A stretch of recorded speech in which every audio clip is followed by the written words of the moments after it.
Last time we took down General Traunt. This time, like the O'Doyle brothers, we have to deal with another. Hey! Who rules? O'Doyle rules! O'Doyle rules! O'Doyle rules! O'Doyle rules! O'Doyle rules!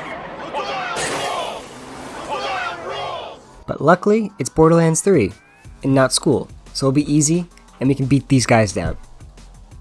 If you haven't seen this series yet, we're going to be farming every boss location in Borderlands 3 for at least 30 runs.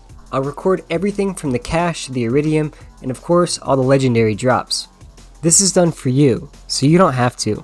Let me take it from here and be the farming expert. See how fast I did that? Folks, I'm an expert. Okay, some ground rules. We're running as Amara. This is of course solo, playing on True Vault Hunter mode, and we're on Mayhem 3, where the big boys play. I'm running and killing the bosses, grabbing the chest in the back room for this particular run, then running back to the pile of loot. Pretty straightforward. Okay, let's dive into it. But before we do that, let's get a word from our sponsors. Blex Industries. When you think of synergy, technology, and other buzzwords, think of Blex Industries. Please like and subscribe for more content. This is Python. If you guys have seen my other videos, you'll know that Python is my main preferred tool for analyzing data. Okay. How does that work? Do people get upset at you if you do certain things?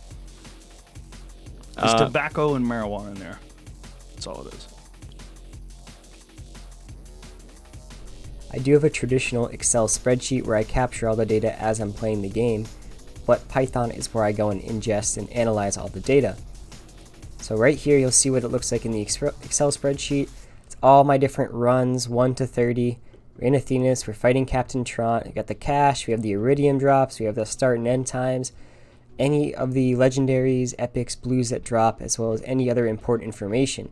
Now some callouts I want to make on the general data without any analysis is that chests drop at a red chests drop at a alternating ratio. So we have a back room, an iridium back room, and we have 2 guaranteed gray chests and 1 red chest. The red chest will spawn every other run. The gray chests are always available. Now where you drop down in this room, there's also an additional room that will open after you kill the boss. So you'll drop down this hole. If you kill the boss, a room will open where you fell down initially, and you can go and get 2 more chests. I chose not to for the purposes of this run. Now if we jump into some of the data sets, it's great now. We can start benchmarking against other bosses. Our first video was on General Traunt, now we have Captain Traunt, his brother, and we can do some comparisons there. At an aggregate view, Captain Traunt seems to be a little bit better than General Traunt for farming. If you look at cash per run, we're getting about 300k cash per run. Cash per run for General Traunt was about 400k, but the runs are shorter for Captain Traunt compared to General Traunt, and I'll jump into that here in a second too. Iridium per run is about 8 versus 7, and we got about 32 legendaries, including chest drops, compared to 26 for Captain or General Traunt. And one thing I want to call out here too is I'm starting to include chest drops as part of that total legendary number. I chose not to in the initial version of the Captain Traunt video or General Traunt video, but I realized that chests are a big part of the farming experience and should be included in there. So we average about 1.06 legendaries per run versus 0.86 for General Traunt. Now if we come into some of the per run per minute metrics, we can see it took about 2.23 minutes for General Traunt versus 1.5 minutes for Captain Traunt. That's about 1 minute 30 seconds per run. We got, as I mentioned before, 300k cash, 8 iridium per run, and 1 legendary. Now, if we look at the binary drop rate, so this is just saying on any given run, did we get a legendary, yes or no, 0 or 1, we do see a higher rate of legendaries per run, at about 0.6. It's something to keep in mind. It makes the farming more enjoyable when you can keep getting legendaries, and it boosts you a bit. It makes you feel like, oh wow, like I'm not getting anything.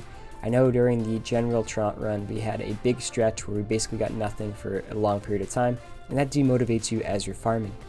Now, if we look on the per hour basis, so these are like PR, like if you're into basketball, they do always do like per 28 minutes or per a certain amount of time. Same idea here.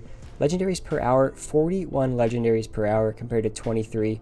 Captain Traunt blows his brother General Traunt out of the water on a per hour basis. These runs are a lot quicker and you get a lot more per hour Iridium as well, 344 iridiums per hour versus 206.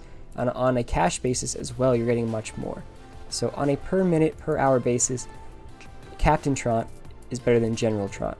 But this may depending on your build and other things that go along with that. Now, for these graphs here, I just wanted to visualize the drop rates of the legendaries. So you can see that for this particular boss, it was pretty linear. If you guys remember, General Traunt, there was a big lull in the middle and then an exponential point up here. So maybe there's some variance, maybe not, but it's nice to visualize the drop rates and when you're actually accumulating those legendaries. As far as Iridium goes, pretty similar as well. A lot more steep. There is this really strong middle section, but overall you can see the trend was fairly similar. Lastly, I wanted to break out the different drop types. We saw a lot of guns, but a lot more artifacts this time. We saw 10 artifacts. We actually saw 12 guns, that gun and gun match up as well. And then we saw 3 shields drop. Interesting to keep in mind, artifacts seem to be a hot spot for Captain Traunt as compared to General Traunt.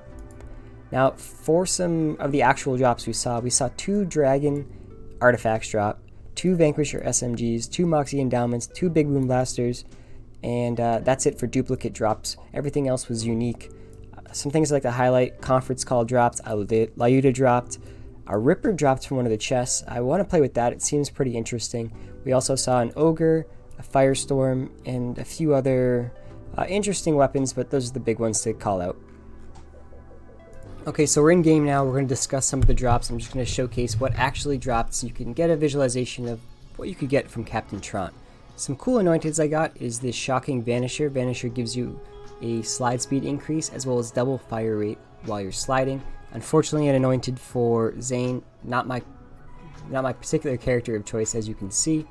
I got this Ripper. This Ripper is very interesting to me and something I'm going to be playing around with. So enemies that you melee take increased bullet damage from the Ripper. So it seems like it'll complement nicely with the Jackhammer type weapon.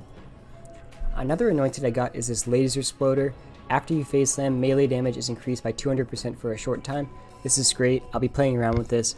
Unfortunately though, the DPS of this individual weapon is fairly low, it seems like, so it's not going to make my regular rotation, and it'll be something that'll be more gimmicky than anything else. We got a Conference Call in Cryo Efficiency, which is nice. Conference Calls are great guns. Some other guns, another Vanquisher. We got a Malik's Bane, which I don't particularly like. We got this Splatter Gun, Rocket Boots, Moxie's Endowment, Planetoid, another Moxie's Endowment, Pull-Out Method, a Loaded Dice with expanded pickups. This has potential. It's not something I think I'll use naturally, but it's nice that the max health increase and decrease gets complemented with this particular artifact. We got a Wood Blocker, which I'm not even sure what it exactly does. It seems pretty useless, honestly.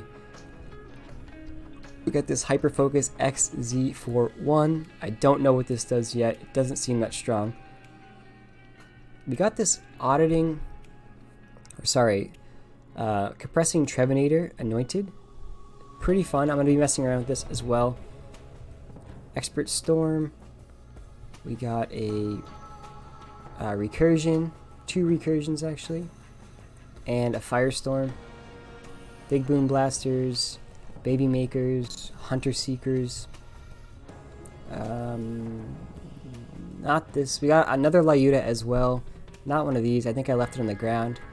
And then we got a Magnificent and an Ogre to round it out. So that's what we got. I'll show you guys the guns shooting real quick, and that's all.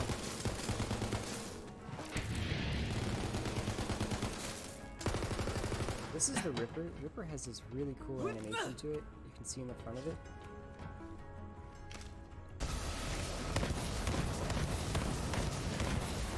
Lastly, the Conference Call.